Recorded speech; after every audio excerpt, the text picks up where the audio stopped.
Prepare all the needed materials. 2 feeding bottle, 1 bottle intended for the milk, and 1 bottle intended for the water. The bib and the towel.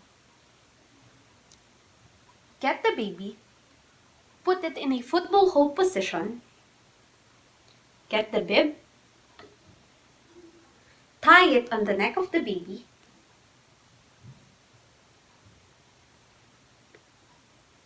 Not too tight and not too loose.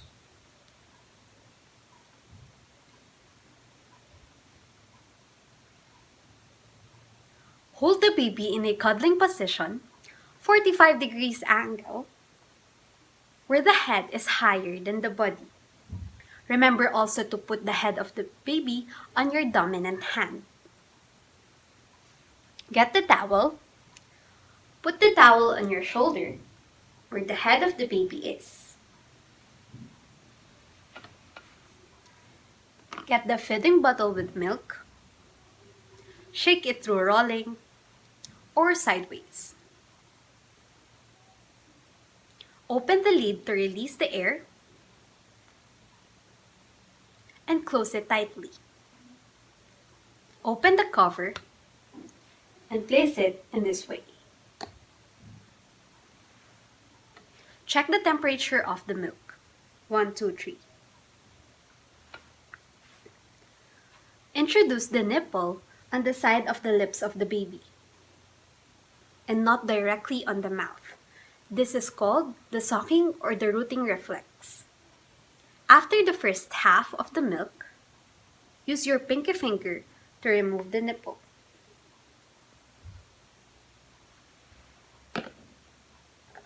Cover.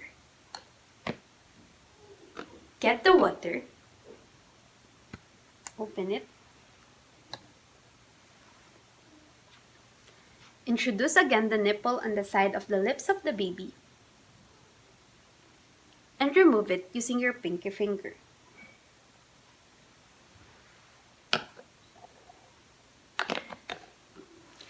After the first half, put the baby in an upright position for burping.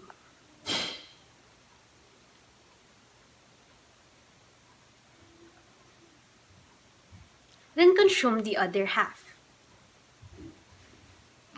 Get the feeding bottle with the milk, open it, put the cover in this position, introduce the nipple on the side of the lips of the baby, and remove it using your pinky finger.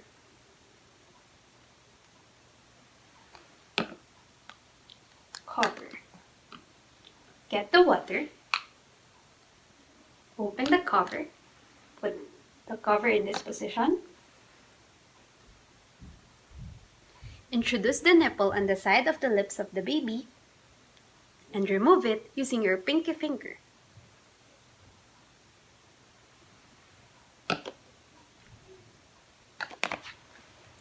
Then put the baby in a prone position. Get the towel, put it on the other side of your lap, hold the baby's head, put your middle and index finger on the neck of the baby to support it,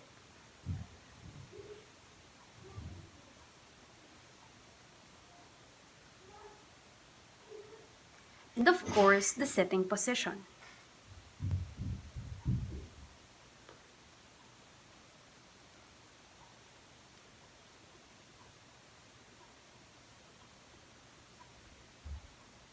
After the burping position, hold the baby in a cuddling position.